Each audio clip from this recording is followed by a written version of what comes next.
Everything discussed on this show, it originated as public information. And my commentary and the commentary that's going on in there inside those comments is given about what has been said or done by somebody that got their business leaked out. Because I don't fool up with nothing that is not already in public communications. If you don't want to be this discussed on this show, then you need to keep your hoes happy every single day so they don't tell your business and put it out in the publications. Or you just don't need to do it at during all right? So don't y'all be worrying me when I start talking about y'all because your stuff done got out. I ain't dug for nothing. The only thing I did was just read my news feed. Our feature is a call to the gifted to come out of the shadows of others and come to the center of the stage and feature. Let the whole world, including your haters, see you burn bright with the fire of your purpose. I did this and left 20 years of pastoring traditionally to enter the world of entertainment. I was ridiculed and misjudged. I suffered. I pained. I healed. And now I feature.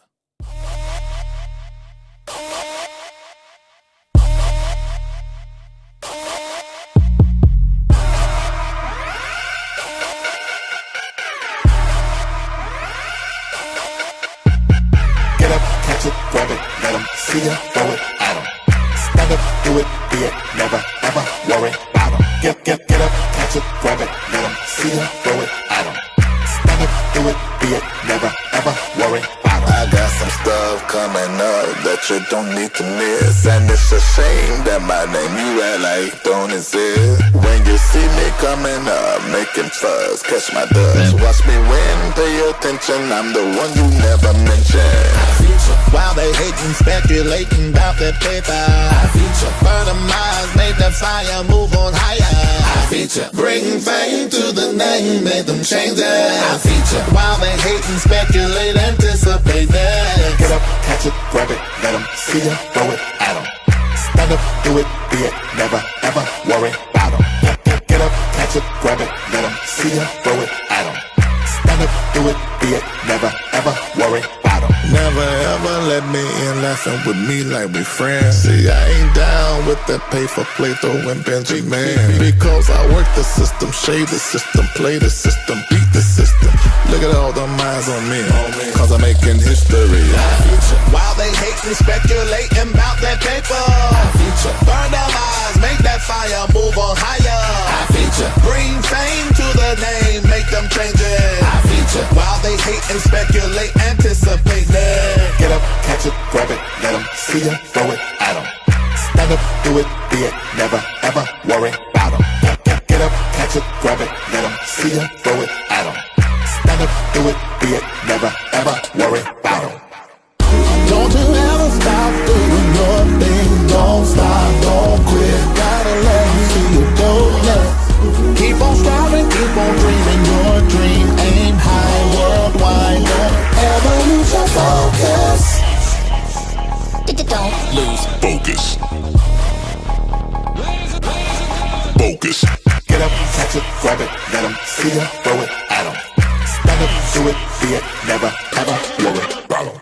I feature. While they hating, speculating about that paper, I feature. Burn them eyes, make that fire move on higher, I feature. Bring fame to the name, make them change it, I feature. While they hating, speculate, anticipate it, I feature. While they hating, speculating about that paper, I feature. Burn them eyes, make that fire move on higher, I feature. Bring fame to the name, make them change it, I feature. While they hating, speculate, anticipate it. Everybody dance around loud that you can't stop hard, put your feet on the floor.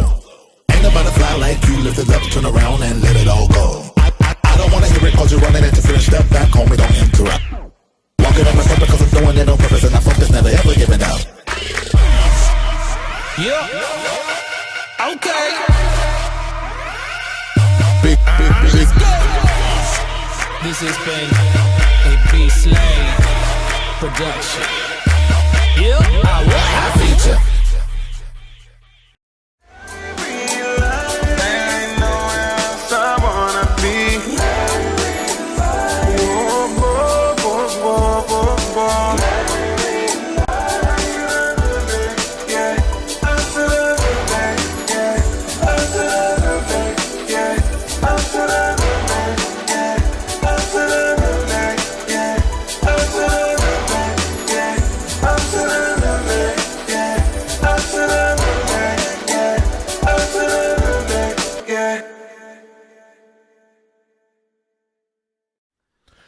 All right, you are logged into Larry Reid Live on this Monday night. Every single Monday, we are here at 7 p.m. Eastern Standard Time. Hello to those of you that are viewing us right now live on the Facebook orations, and those of you that are viewing us live on Periscope with your Twitter account. Tweet right now. Retweet the Periscope link.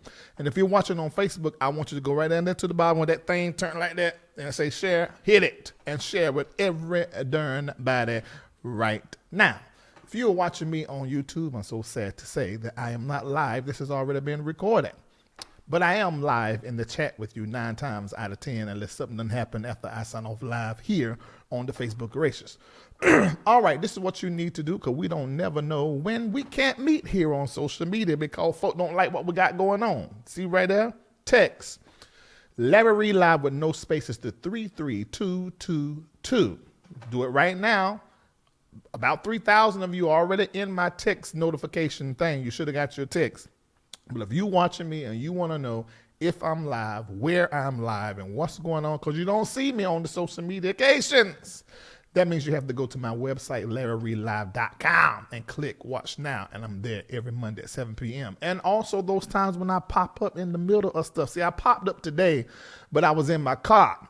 Now, if you ain't seen that, you need to go watch that because there's important information that we talked about. That we talked about the Tyler Perry opening thing. We talked about Kanye. We talked about J. Maul, Harrison Bryant, and we also talked about somebody else. There was something else that was in there too. It was really important, and we had great conversation. Thousands of us have already watched that and looked at it on Facebook and on the YouTubes. Now, on tonight, we are going to go a little bit farther about some of the stuff we talked about today. You'll notice I'm talking more in my regular talking voice versus projecting my voice and speaking loud because I was trying to keep from coughing. And actually, the doctor told me I was supposed to go on the vocal rest, but I just don't follow directions real good. I mean, if I was the kind of person to follow directions and follow norms and traditions and trends, I would not be doing Larry Live. It's so hard to do, though, because I'm like the holler. I like to project my voice and stuff like that, but I can't do that or I'm going to be sitting here the whole time coughing and I don't want to feel like doing that. Oh, Lord have mercy. For those of you that are interested in knowing just how I'm doing, let me tell you. So after I done the Z-Pack, I started feeling really good. Instantly when I started doing the Z-Pack, I have felt good ever since then, but I was still coughing. And the whole time I would notice I was still draining a lot. Every swallow, like just big gulp of stuff.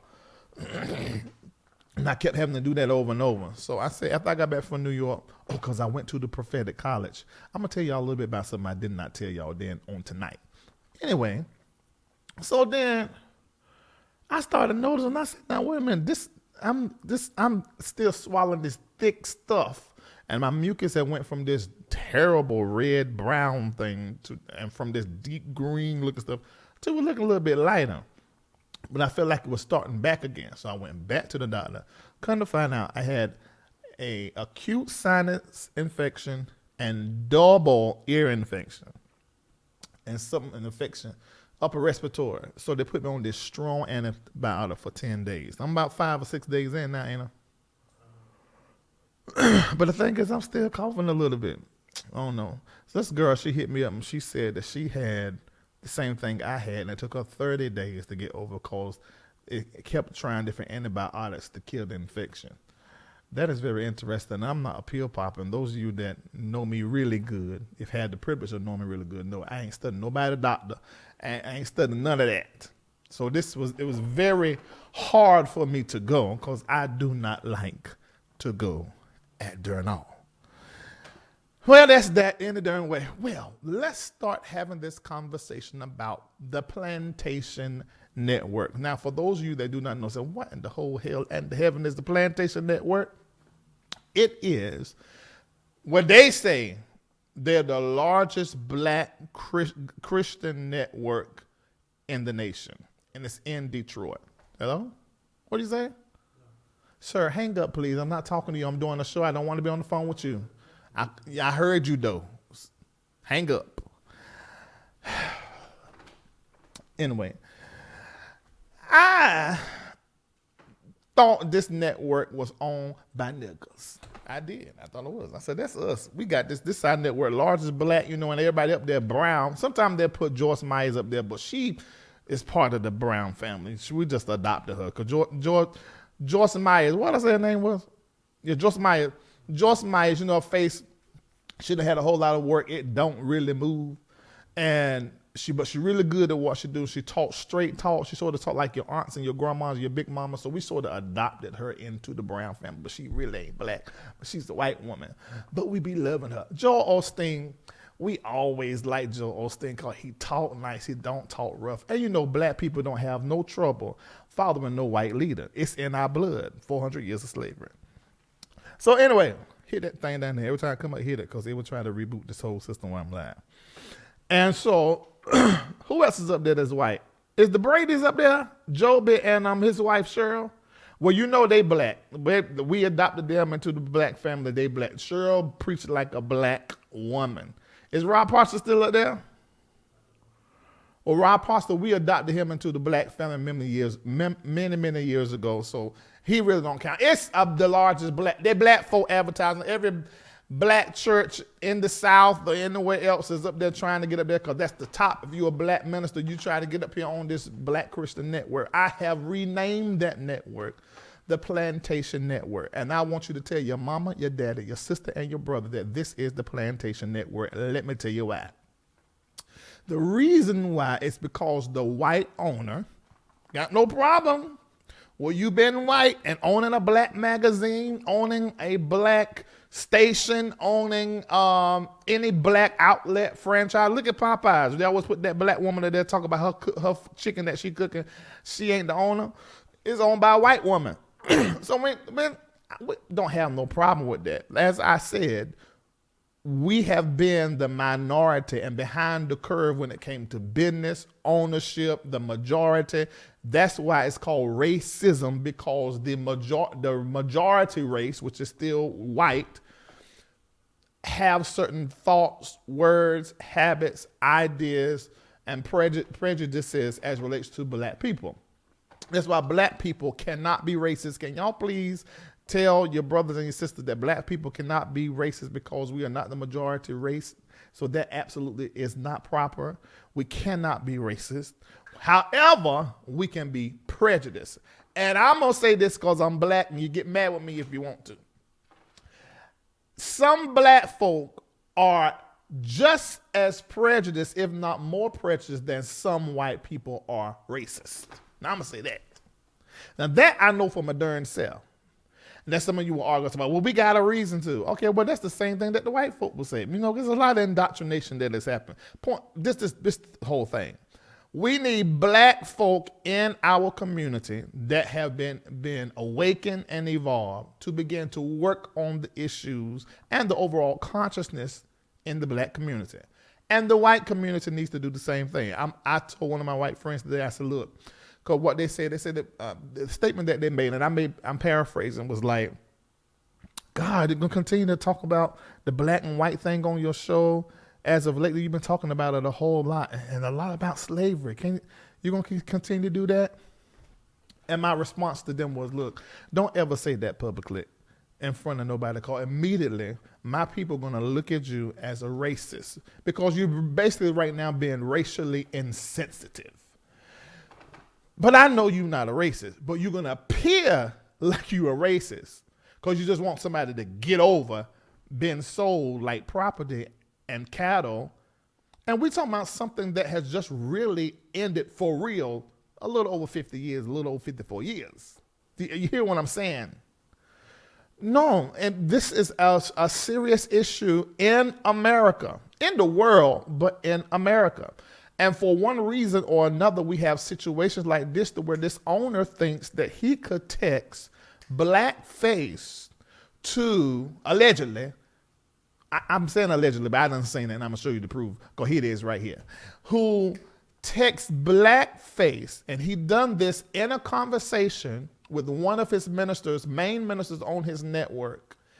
He texts this after the minister was saying to him, what you're saying and what you're doing is the equivalence of blackface. So then that was his response. This is after him allegedly telling this black minister, and I'm saying allegedly, but I seen it, telling this minister, I'm the father, you the son. I'm your white father, you the son. I'm the boss, you my tattoo. And as a result, he felt it was okay to tweet and to post and send out this picture that was on a website that actually painted one of those black ministers as being very short, like tattoo. He wrote tattoo on it, cut it out, and sent it. Now, mind you, behind him, he got Creflo, got Kirk, and they got Jonathan Holmes, the prophet that was Joshua Holmes, that got the sex tape that's out. So this was like a taunting over and over. And I want to say this so that everybody is clear on this. I had that minister on my show last Monday along with my mentor, Bernard Jordan. And I want everybody to be clear on this because I saw this a lot in the comments. There was no problem prior to this, just regular business. This situation was the first situation for George Bellomo's, the skinny version. It was the first time he had this experience with the owner. Now, of course, he had heard things about the owner, people complaining. He would literally come in to do his show on Fridays and go out. Then if he had to be out the country somewhere else, he won't doing the shows on Fridays sometimes. So this wasn't something that had been going on and now all of a sudden there's a problem. There was never a conversation like this between him and the owner allegedly ever before. This was the first time. Now, what has came up as a result of doing that show is there are other workers that are brown, other people, male and female, who have had experiences with this owner. Some of them are alleging that it's racially motivated or the environment is just racially motivated. Some people say, no, it's just because of the kind of person that he is. I don't know nothing about that. I'm just listening to their stories. I haven't interviewed them yet, so we're just going to leave that where it's at. But what we do know, aside from him maybe being a little hard to work for, maybe, I don't know. But in this situation where a white owner that boasts the largest black network will be so racially insensitive to continually over and over tweet and text racial slurs and innuendos over and over. This, my brothers and my sisters, black and white brothers and sisters, is something we should boycott this entire network and not support anymore, and our black dollars don't go to it anymore, period. I don't care if you don't like George Bellomo's. I don't care because there are other people that have the same experience. George is not the only one with the racial experience, but he's the foremost one right now, and that's the one that kicked up all of this. The rest of them are going to come out and with the other networks because, ladies and gentlemen, this is not over. It's broken here or talked about first here, but it is not over. And you need to be a part of history. So you need to sign the petition tonight. Put your name on it. If you're black and you are in the church, or if you white and you're an ally and know that it's wrong, every darn body, sign the petition. Hold on for a minute. I'm telling you to sign the petition, and I ain't even gave you the link. Wait just a minute. I'm about to put the link down. Hold on, I'm coming. I ain't said that in a long time in the bedroom. Lord, bless me quick, Jesus. Bless me quick. I need a blessing. Oh, Lord. Hold on, I'm coming. Hold on. Here it go. Oh, I'm going to see if I can pin it. I don't know how to do that. Okay, people are telling me that they've already signed it. No, I only can report the comment. How come I can't pin it? I don't see where I can pin it. Okay, everybody, I need for you guys to go ahead and I need for you, let me put over there in the periscopes. I need for you guys to go ahead and sign it right now while you are watching before we go forward. Because on tonight, this is what we're going to do. I'm going to give you more insight into the conversation that happened between them. And I also, remember when I went live at the Prophetic College and there was this African beauty and goddess that was intelligent that began to speak. And she talked about the decolonization of our faith. I'm going to get her on the line because she's a straight talker and she don't pull no punches. And I want to hear what she got to say as relates to this situation and where we should be standing. And I'm going to also open up the lines to let you guys begin to express what you think and whatever you want to say concerning this on tonight. And that's all we're going to do on this show. But before I get further into that conversation, I do want to say something about the Joker. Now, I went to go watch the Joker. I know I done took a turn, but just go with me because I want to talk about this. I went to go see the Joker. And remember, they told us that we weren't supposed to be going to go watch the Joker with our children because there's something wrong with this movie and these people are not right and this is so creepy and what have you. Well, it was sadistic and it was creepy, but I think that this, for me, and I always like the other Joker, the guy that, I say suicide, but people say that he took an overdose of pills. I thought he was the best one, even better than Nicholson. But this guy really connected you to the sadistic craziness that had to be behind that whole character of the Joker. There's some people who are going to watch this movie and they're I guess they're having some kind of battle in their brains and their minds, so they're saying young people shouldn't go watch. But let me tell you, when I watched it with LRL lens. And this dude, the Joker, is in black pulpits all round about the United States and abroad. Because we keep running into all these Africans. Y'all just start doing some of the most crazy and silly stuff in the world I ever seen. Because here this guy is next to crazy, not getting a lot of validation, not knowing where he come from, and found out that he could make people laugh. He wanted to make people laugh, and really the applause in the crowd and the exuberant sound from the crowd when he would do whatever he'd do is really what he began to thrive and lust after. And then when he began to not get the applause or get the applause, it always triggered some kind of craziness and brought some kind of satisfaction or something, and then had this weird tie with being a clown and being a jokester and being a comedian. I said, you know what, if this ain't some of these pastors around here, you know, that go into the pulpit and go into the ministry, the lights, the camera, the actions, the money, the position of authority, I want you guys to pay attention the next time you go to church or you stream it.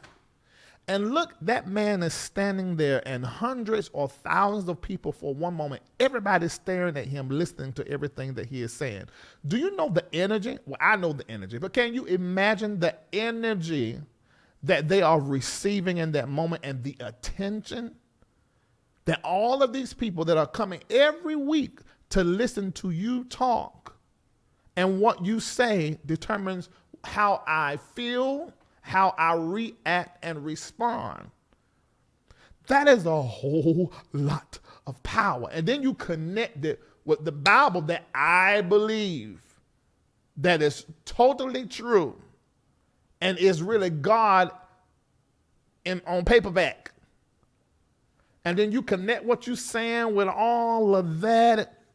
That's a whole bunch of power.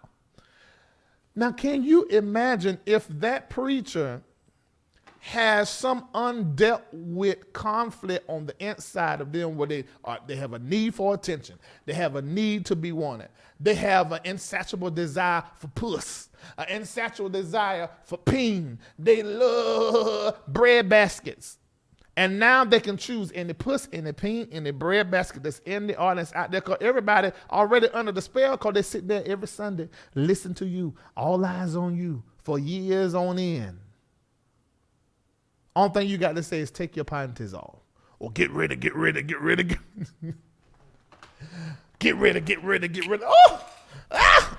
I'm going to start taking everything off. I'm trying to tell you, put some people in a spell. And they don't even know. Cheering. So the Joker was very interesting to me. So I just wanted to make mention of that. Take your hips to the movie house and watch the picture show. All right. So let me get back to what I was talking about. Now,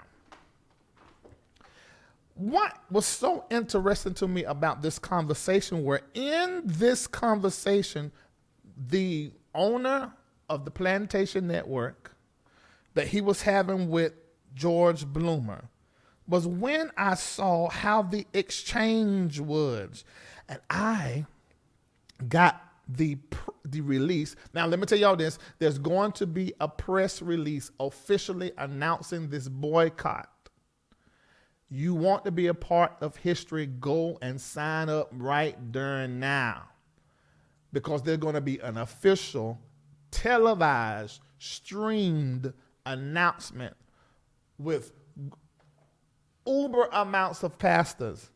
And it's going to be, you're going to want to have your name on this petition already done, because you want to be a part of history as relates to black people in 2019 uniting and saying, of the faith.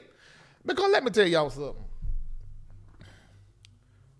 When have you seen the black church rise up like it did during the time of Martin Luther King? Now, let me say this, on a small percentage of the black church got behind Dr. Martin Luther King because of what he was saying and what he was doing.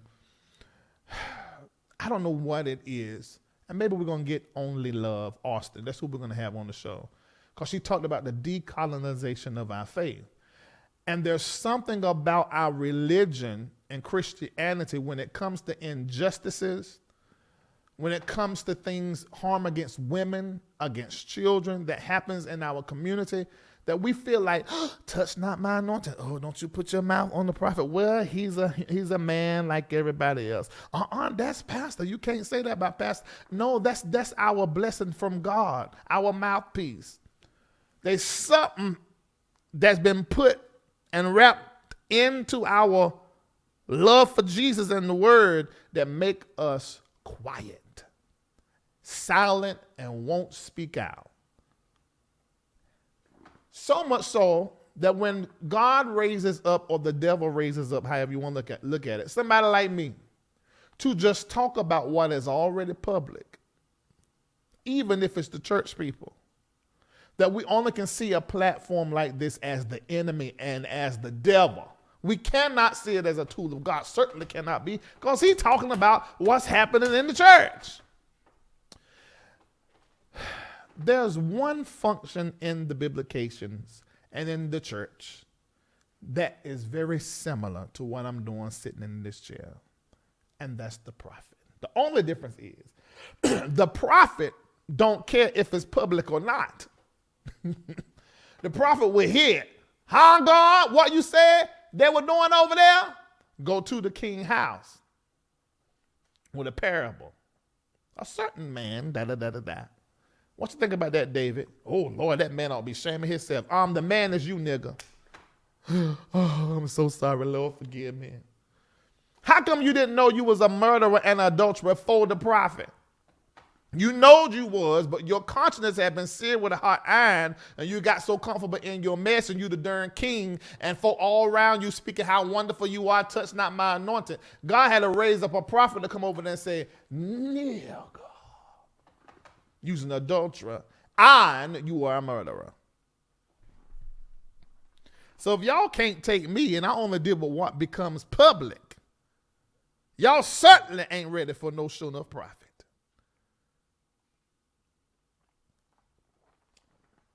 All right, that's that. All right, I'm going to go ahead and get her on the line. What I said, no, I'm going to read y'all about, I'm just going to do. I'm going to go ahead and run the commercials. Make sure you pay attention to the commercial. When I come back, I'm going to read you what I took out of George Bloomer's phone, the skinny version. God is a good God. Yes, he is. He helped me to steal up out his phone, and I'm going to tell y'all on today. I'll be right back. Are you in need of direction for a decision you have to make? Maybe you're curious about the future. If that's you, the founders of Zoe Ministries and the Company of Prophets are offering you free prophecy. Call 888-831-0434. Don't wait. Call 888-831-0434. Do it today.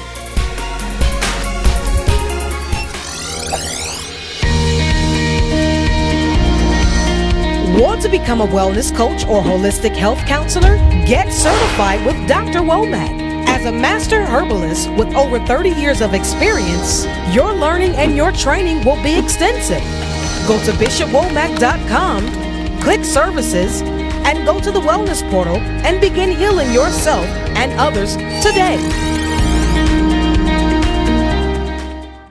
Holistic doctor and educator Shema Womack can help you discover how to eat your way to healing, get out of debt, improve your well-being, and live the prosperous life. Join him weekly on Wellness Wednesdays on a live conference call for teaching and a free question and answer session. Wellness Wednesdays with the prophetic physician. Join by dialing 888-601-9625. That's 888-601-9625.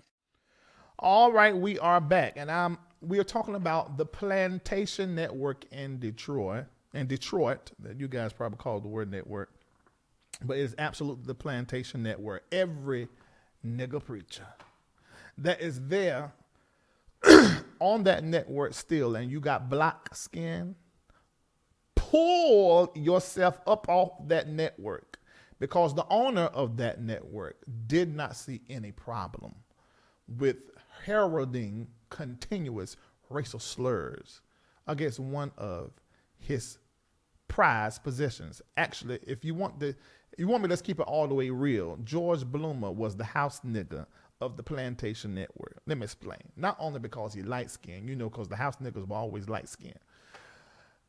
The reason why I say this is because he was the most prized possession. People call him the bishop of the word network. And I think he also, without knowing, played into the whole idea that the network was owned by black folk. Because, black folk, a lot of times we don't like to read and study and read and search. So we just figure, whoever this black owner is, him and George are close and they boys. No, it's a white man that owned the network. And so this white man began to throw these racial slurs to George after he continually told him to stop doing it. Now, fact, George Bellomo may have taken that, but skinty George Bellomo said, hell to the no. All of the Africa in the inside of him were frustrated, and he began to go off. Cussed him all the way out is what we found out. Didn't even know he was cussing him out in front of a room full of people, because that started in the hallway, then it moved to some.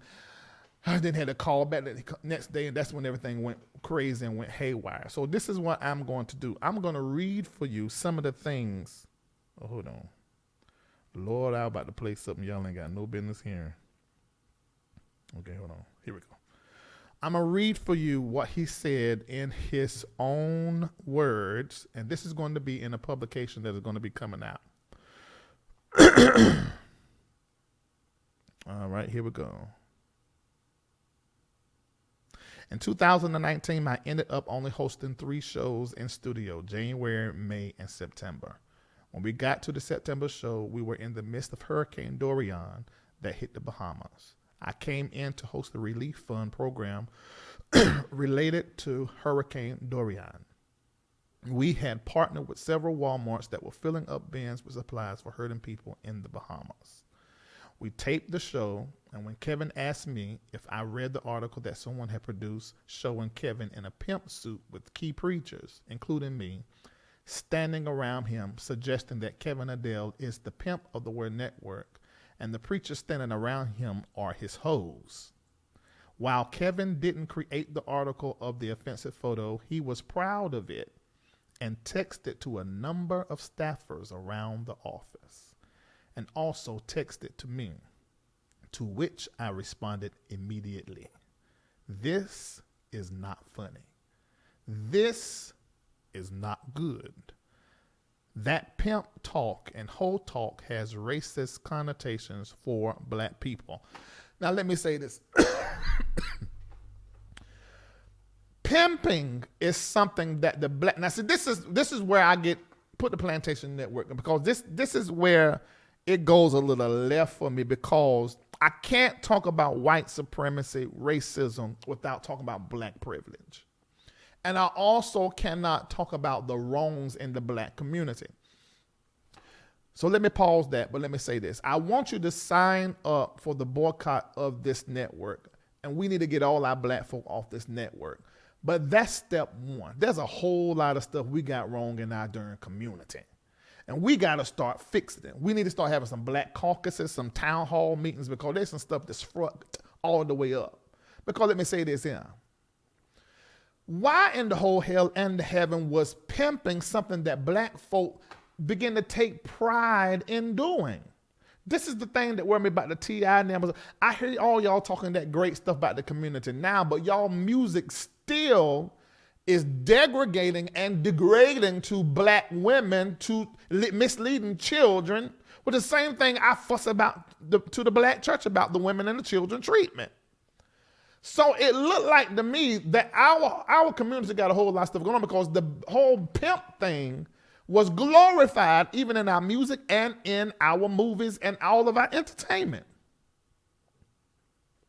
So yeah, the whole pimp thing, when it's coming from a white man, is offensive and feel like master and the slaves. But hell, we need to talk about how we propagate some of this craziness and what we come up with doing this to each other. Nah, this is why I go back to what I said about George Bloomers being the house nigga. Because if you go back to the times of the plantation, a lot of time this stuff that was going on, the black people were used to shop and to enslave and rule over each other.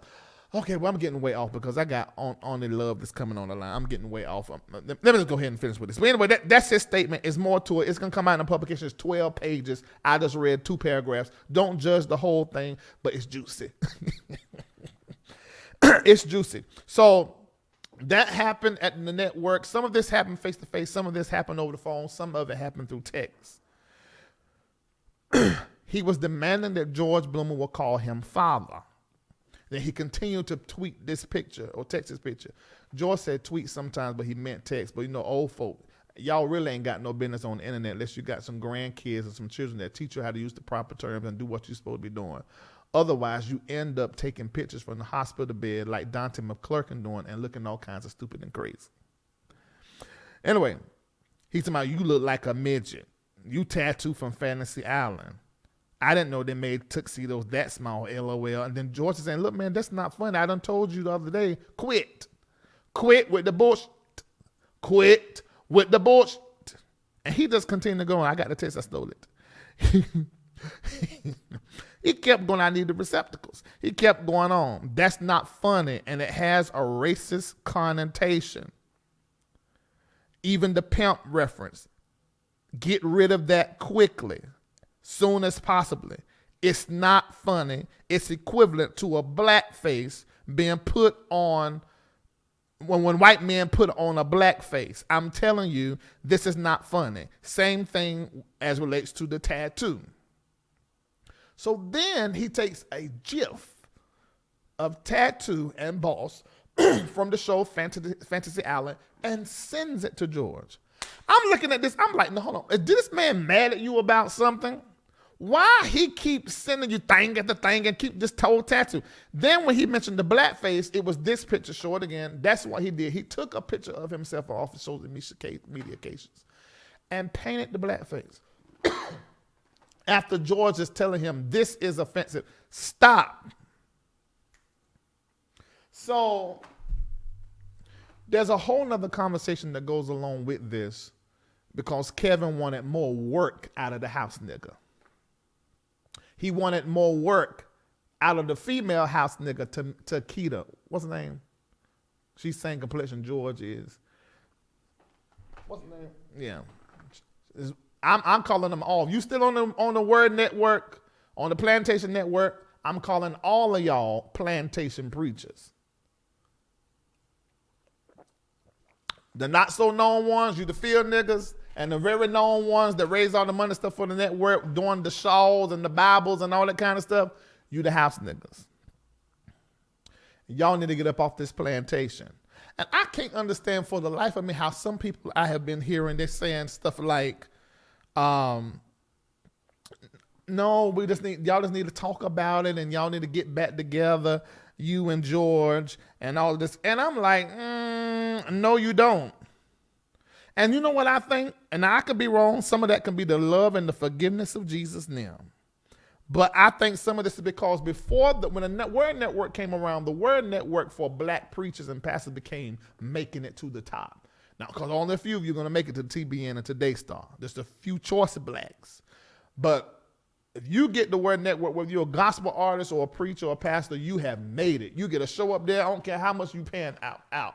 You have made it. And I think there is some kind of connection that these black preachers have to the Word Network that is psychological. I also think there's some tie that they have to the Word Network that makes them feel important. Because how come y'all just can't? The moment this would have happened to somebody, I don't care if you don't like George. I don't care if you think George, is a crook because of this or a crook because of that. Some people say, well, he support black Ben Tahan. That's a whole lie. Found out that was a lie. He gave me a quote. I posted it on my platform because he said that's a lie. No, I don't support. I don't hate nobody, but I didn't say nothing. Don't put me in nothing that is going on. I'm just doing my job or doing what I'm supposed to do here. But I'm not no friends with, because the moment you start backing somebody, then they start running a muck, then that throws you in it. I don't care what y'all feel about any of that.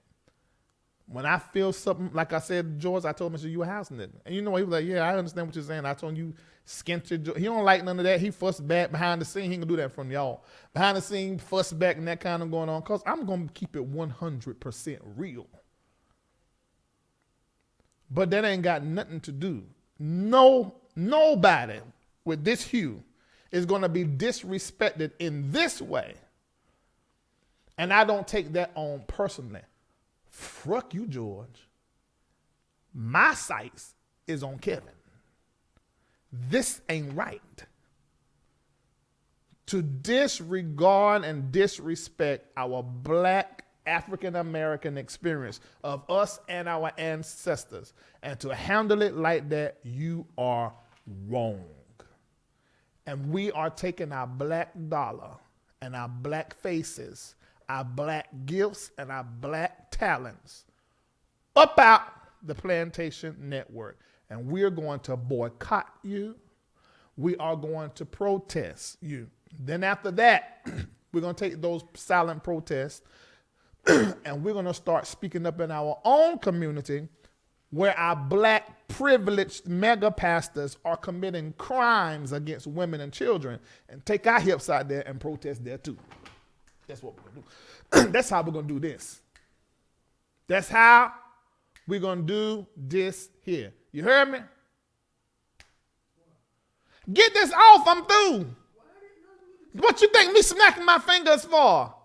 That email is not my email. That email is for only look. Now they know when I snap my fingers when you're supposed to change the thing. Oh, have mercy. You said what?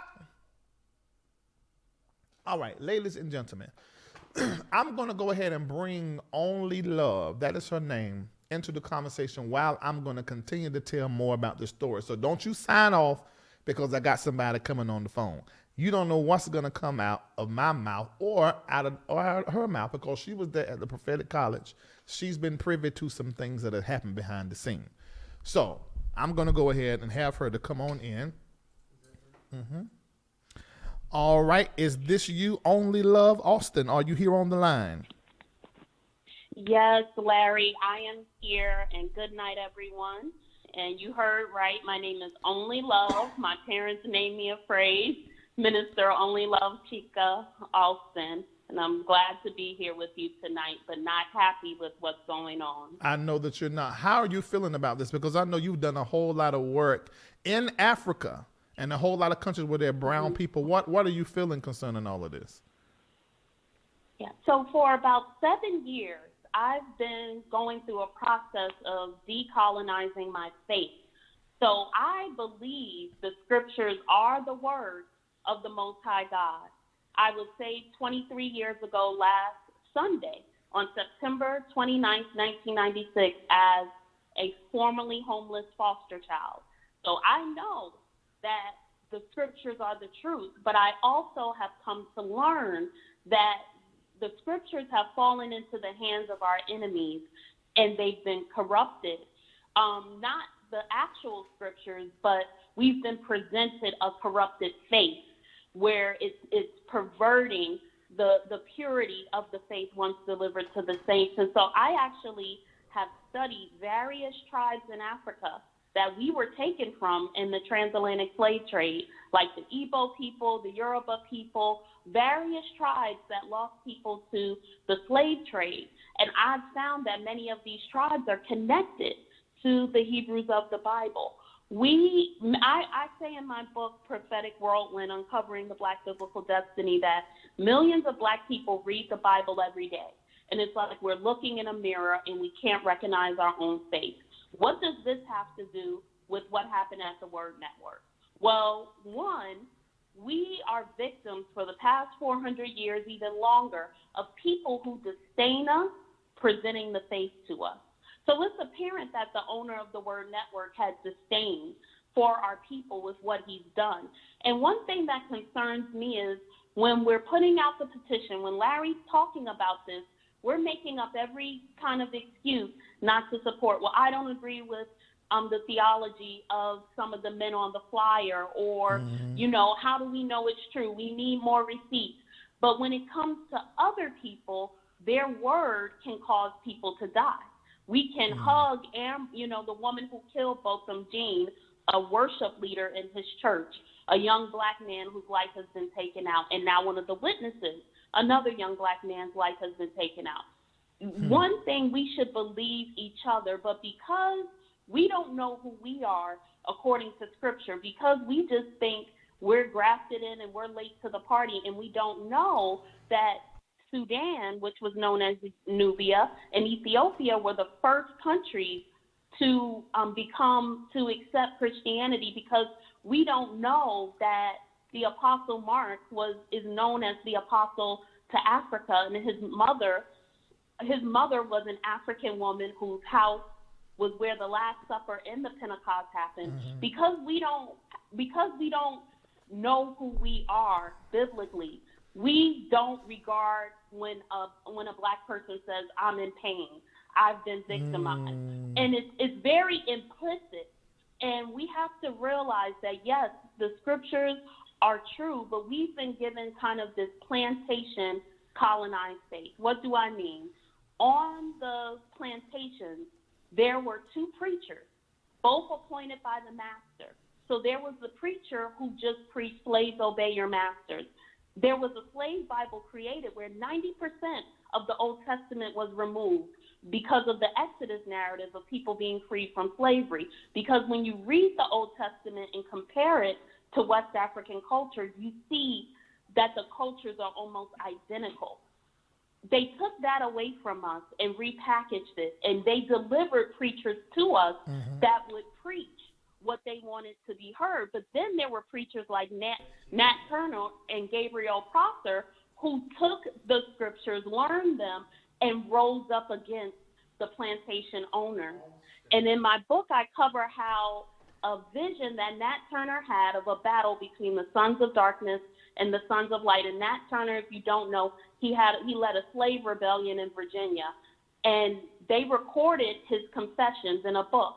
And one of the recorded visions that Nat Turner had of this battle and blood falling on the corn was found in the 1940s when they discovered the Dead Sea Scrolls, which are scrolls that are scriptures. They were written about 2,000 years ago, but found in the 40s. Now, Nat Turner's rebellion was written 2,000 years ago in Israel in the Dead Sea Scrolls. And you can look this up. It's all verified. You can Google Nat Turner and Dead Sea Scrolls. So there's something deeper. There's a destiny and an anointing on our people. Right. Someone in the chat said, we're the salt of the earth, and that's why everyone, like the Word Network, likes to exploit us. It doesn't matter if you agree with the preachers on the meme or not. It doesn't matter if you agree with Bishop Bloomer or not. I was on the Word Network, a guest of Archbishop Jordan and Bishop Bloomer. So I can't be silent. It's not about us, whether you agree, but it's about your own dignity. Come on, hold on for a minute, man. Because that is the thing that has been irritating to me. Black folk questioning me, you, because you wrote the petition that is there. The Archbishop Jordan and Bloomer. I'm like, are you for real, nigga?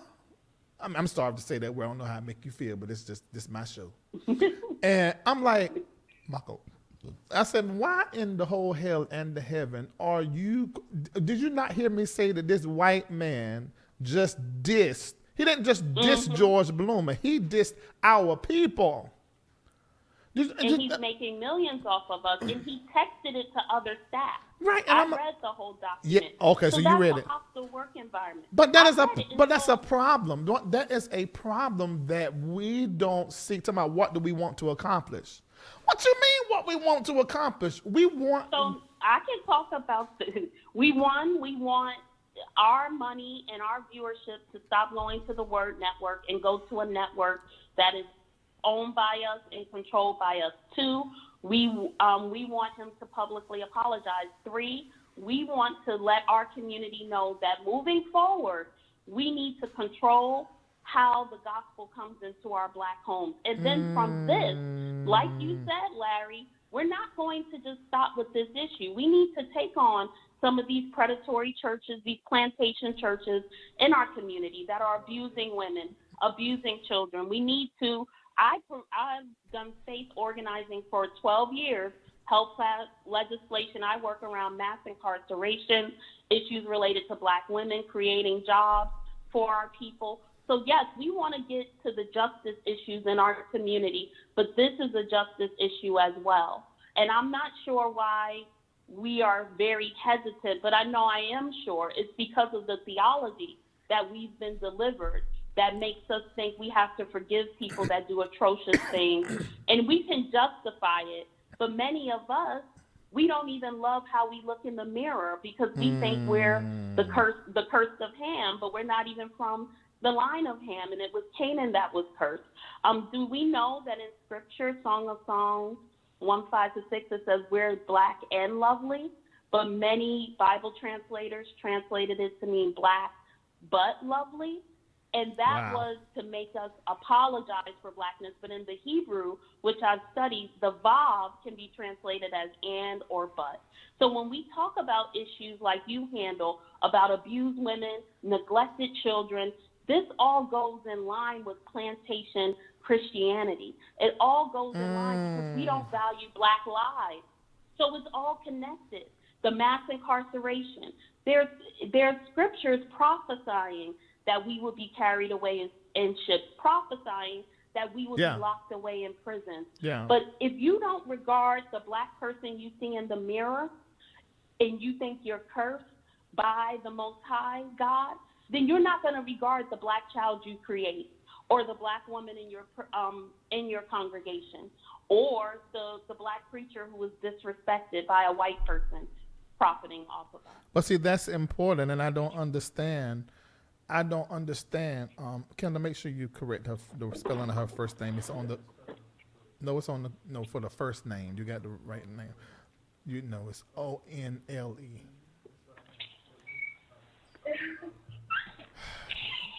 You said anyway.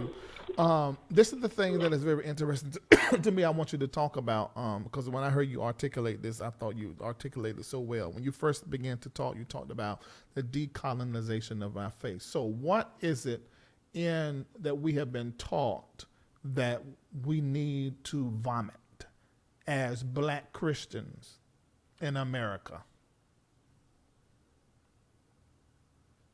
Only. So when we talk about decolonizing our faith, it's not about rejecting the scriptures. It's not about becoming an atheist, but it's about separating our scriptures from the lies that have been told. So I've actually been on the ground in West Africa before kings from the Igbo tribe, the Ashanti tribe.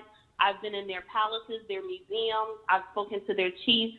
All of this is outlined in my book on my website, and they say we migrated from the Holy Land. They say we are the people of the book. Anyone can convert to a religion, but we're talking about a bloodline of people.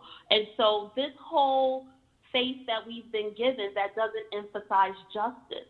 But there's more scriptures and more commandments about justice than about head coverings. In my tradition, the women wear head coverings, and I know there's holiness people or ex-holiness listening, but some of us will flip out if a sister's skirt is too short, but we allow injustice to happen and we don't talk about that. Mm-hmm. When Jesus, and I call him Yeshua because, you know, Jesus is his Greco name. When they brought us here, they changed our name. So I like to call him the name his mother, named him Yeshua. When he started his ministry, he quoted Isaiah 61. The Spirit of the Lord is upon me to preach good news to the poor and set the captives free. So a colonized faith is a faith where we're preaching theology that's keeping our people in bondage.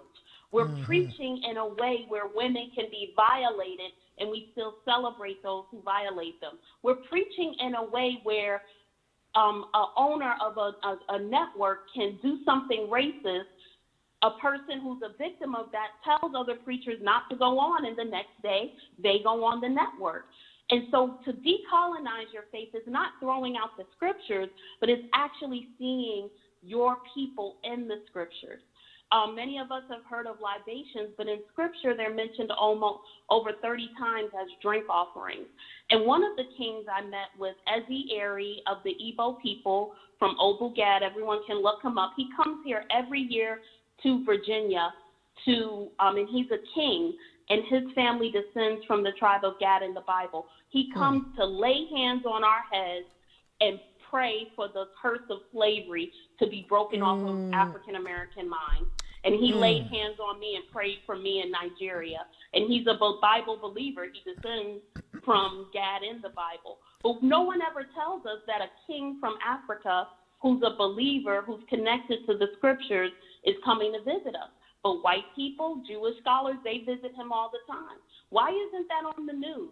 Why are we being taught that no one ever sent for us? So to me, it's all connected. Decolonizing your faith is seeing the justice in your faith. The role of a prophet or a prophetess is to stand in the gap for justice on behalf of their people. There was one prophetess, Larry, from the Congo Kingdom named Kimpa Vita. I hope everyone looks up this sister. She was bad. She is the first recorded person to preach a gospel where she said the people in the Bible are black, Jesus is black. Now, of course, people knew that for many generations, but in the 1400s and in the 1600s, she's the first recorded person to start a black liberation theology movement in the Congo. She was a prophetess appointed to her people. They had prophets for individuals, and they had prophets over the people.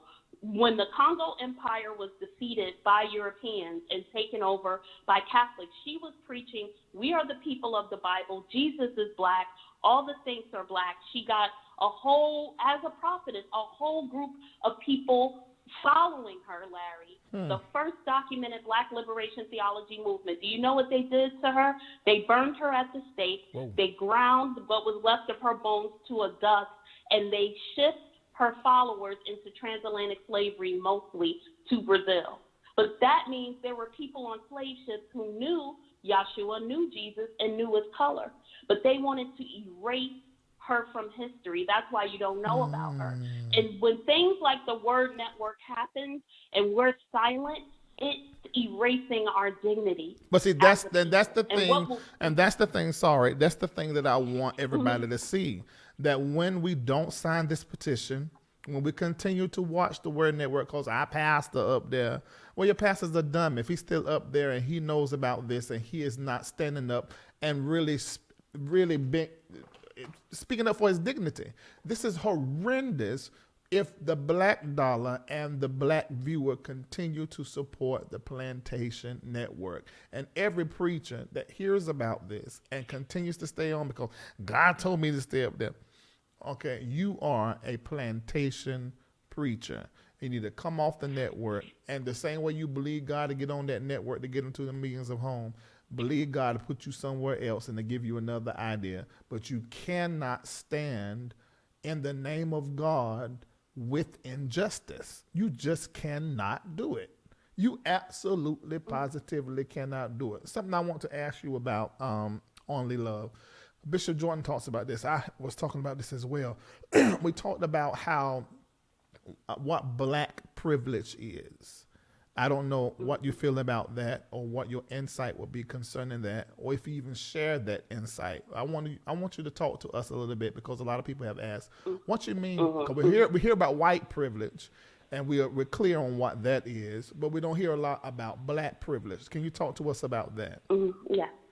Yes, and I just want to quickly, so decolonizing our faith is recognizing that the gospel, or not the gospel, the faith we got in slavery was a perversion, and going back to the faith that was once delivered to the saints.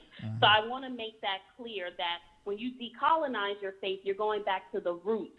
Who were the people? What is the call to justice? It's separating your faith from white empire Christianity that conquers in the name of the cross, which Yeshua was lynched. We don't like to talk about that in 7 last words, but crucifixions were lynchings. And there's a book called The Cross and the Lynching Tree by my late professor, Dr. James Cone. So I want to make that clear. Now, there's a lot of truths. There are a lot of truths that you're saying. I'm just letting you go ahead on so I don't prolong the show. But normally I stop people. But there's so many things you done said, I would have stopped you about 15 times. But I want you to say that one more time, that Jesus was lynched. Yes, Jesus, better known as Yeshua, was lynched by Rome. So when you study what crucifixions were, because when the Hebrew people would rise up, and they were black people, and they still are, they would crucify hundreds of them. That's what Hanukkah is about. They were rising up and getting killed, but people don't tell you that. So that was a crucifixion. He was hung on a tree. And in Deuteronomy, it says, cursed is he who's hung on a tree. Now, we have to look at who is actually living out the Bible now.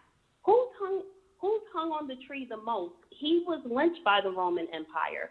And so even when we have our 7 last word services, and we make it this cute thing, and we wear crosses around our necks, that's kind of like wearing an executioner's chair. We have to realize that he, as a black man, was lynched because they thought he was going to rise up against Rome. And when he resurrected, he's bringing all of us with him. Yeah. That means that this oppression can't hold us down. Now, Larry, you did ask me another question, and I want to get to about black that privilege. That you asked me. Black privilege. Black I want everybody to listen to this as she talks about black privilege. I've talked about it a little bit. You've heard Bishop Jordan talk about it a little bit, but this is also something that we have to discuss. Remember, I talked about at the top of the show, I talked about white about in order for the white people they need a deliverer amongst them to rise up and begin to correct and a team of and we need the same thing to happen in our community. Now, this is something that I want all black people to listen to what she's going to be talking about right now, black privilege, and you're going to be able to tie it instantly with some of the shows and some of the stories that we have seen here. All right, Only Love Austin, take it away on black privilege.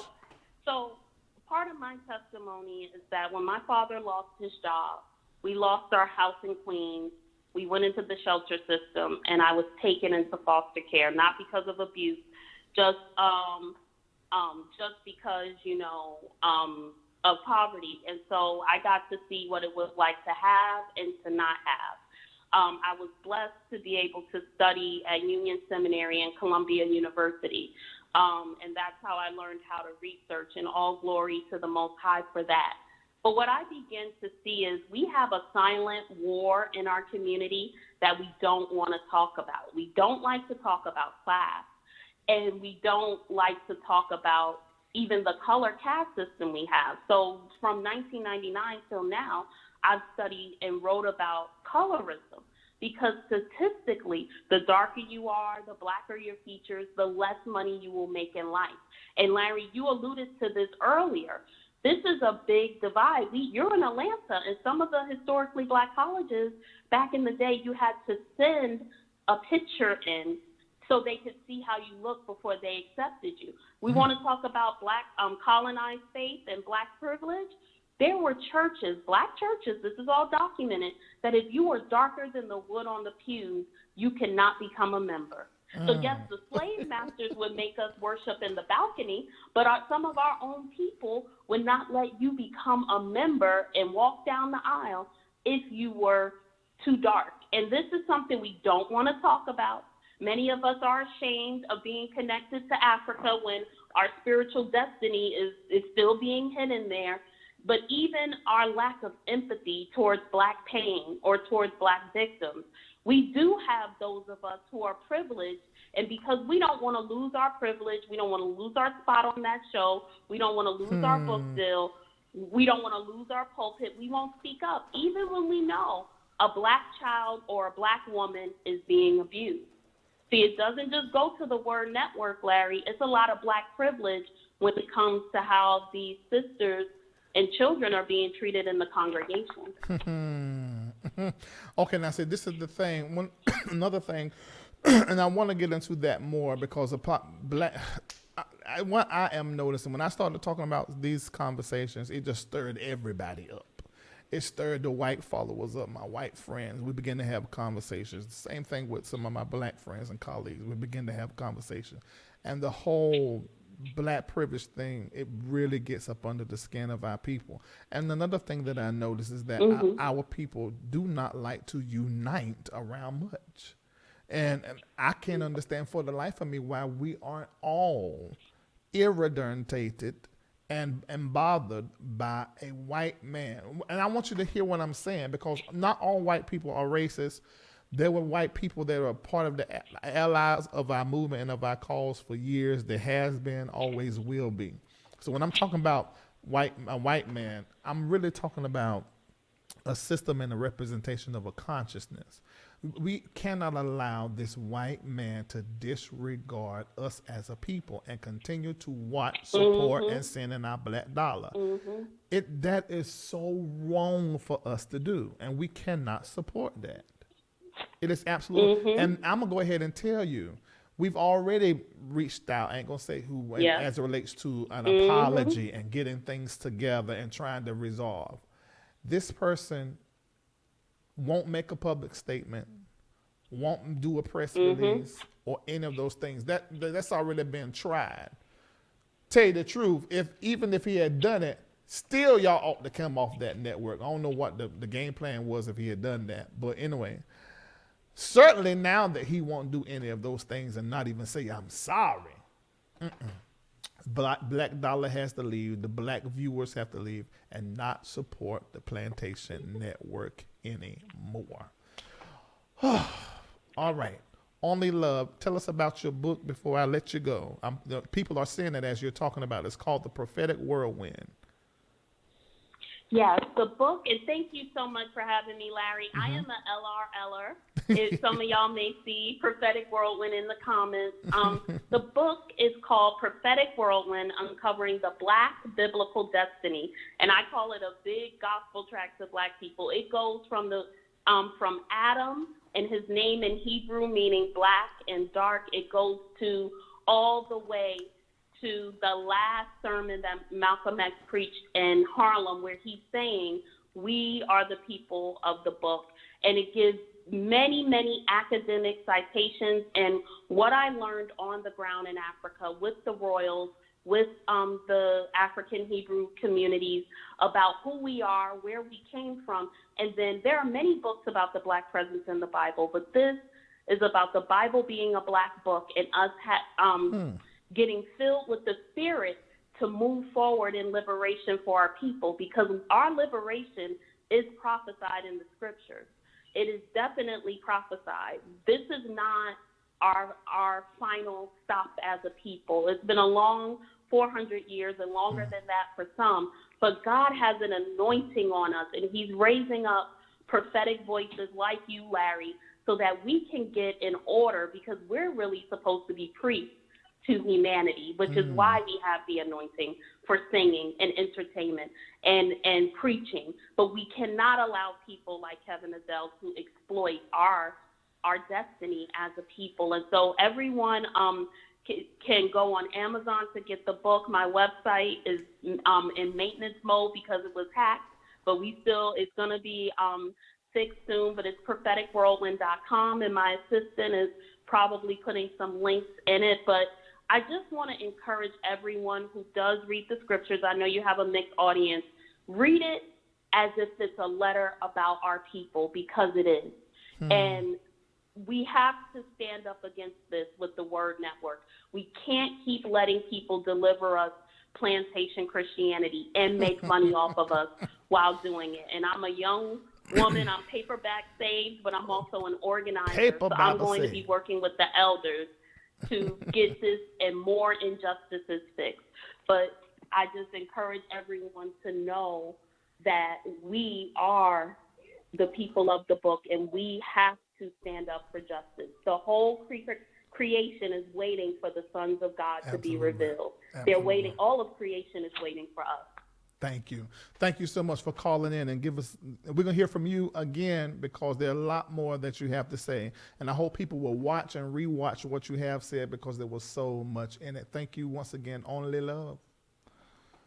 Thank you for always standing up for the sisters too, Larry. I deeply appreciate it, and thank you for having me. Yeah, no problem.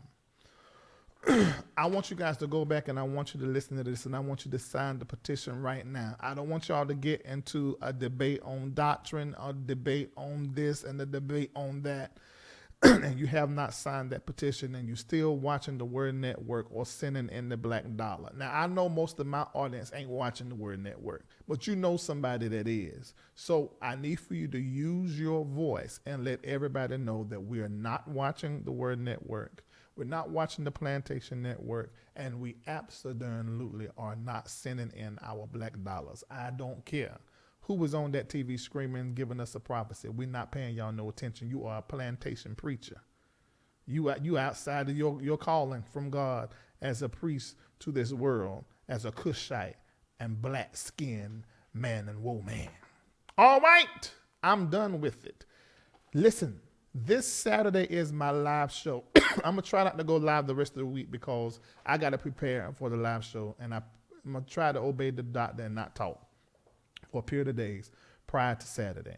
Now, Saturday is the live show. I don't think there are only like 19 more tickets left, maybe. If you're in the Atlanta area, maybe in South Carolina, Florida, North Carolina, you want to drive 5-6 hours to get here, it will be worth it, because it's going to be live. It's going to be really fun. And it's going to be a TV show taping. So, of course, there are going to be some surprises that are going to happen. And you're going to get a Larry Reid live show with the audience. You'll be able to ask me questions during the live show. We're going to choose 2 or 3 questions. We'll do one taping. I'm going to do a short 2 short 6-minute interviews with key people. And it's going to be really, really good. There's going to be a live performance that's going to be there. Then after that, the VIPs I take upstairs with some food. And, of course, patrons, you're going to be able to see all of this in Patreon. But the only thing that's going to be live on YouTube and Facebook, and it's just going to be live on YouTube, is going to be the little bit of what happens in the VIP party or live stream after the TV taping. So everybody will get to see that, and that'll happen on YouTube, because Friday I get back my rights to go live on YouTube. So it's going to be there on YouTube. All right. Thank you so much, patrons. Sign up for Patreon, text here, so you always know where I'm at. Those are 2 places I always will be if you don't see me on Periscope and you don't see me on Facebook. Let me see. The show is 7 p.m. on Saturday. Larry don't have the strength to sing. Would there be adult drinks? Hell no. Hell no. You can go around the corner and go get some. It'll be right downtown Atlanta. Right downtown Atlanta. Right downtown Atlanta. So you can go, this, behind it. They say this is a big rich town. I just come from the poorest part. This is like the New York of the South. Bright lights, city lights. I'm going to make it as a rip where it goes down. Yeah. So you can do all that. Atlanta, you can come out here and live in sin. They plenty of titty bars There are plenty of nut bars too, because you go to some bars, the guys in there swinging the nuts. You go to other bars, then the girls in there swinging the titties, and they drink all night long. That's what happened. Atlanta is a great place to sin and live like the devil. So all of you that are not paper Bible saved, you come to my event and have a good, clean fun. But no, there ain't going to be no adult drinks. We don't do no drink. I don't drink. And so I'm not going to pump no drink into y'all. Don't need no drink. I'm crazy enough. Can you imagine me drunk? Imagine me high? My God, it probably would be good TV. But then again, you can't never tell which way somebody can go, because sometimes they say if you really turned up and you drink, it can turn you down, or you get high, it can turn you down. But anyway, I don't do none of them things. I will drink a little Moscato, but it got to taste like something real fruit. They probably want, and that's every blue moon. And I might do one of them wine coolers. There's 5% alcohol from the store, grocery store when they get cold. The strawberry Deco one is so nice. But I just don't. I ain't judging nobody. That's what you do. I just don't do that. I sin differently. I sin like that. All right. I'm going to let y'all go. I really should open up the lines, but I don't feel like it. And I got to run this on the YouTube operation. So I will talk to you guys later. Make sure you signed up to all my notifications, because I'm still going to be engaging online all week long. I'm just going to try not to go live. All right. If you didn't see the show from earlier today, make sure you go back and you watch the show and rewatch this and see what Only Love Austin said, because she said some very powerful things I think we should at least consider, even if you don't agree. Research and see if she's telling the truth. And then do whatever you want to with your faith. All right, bye. See y'all. Bye.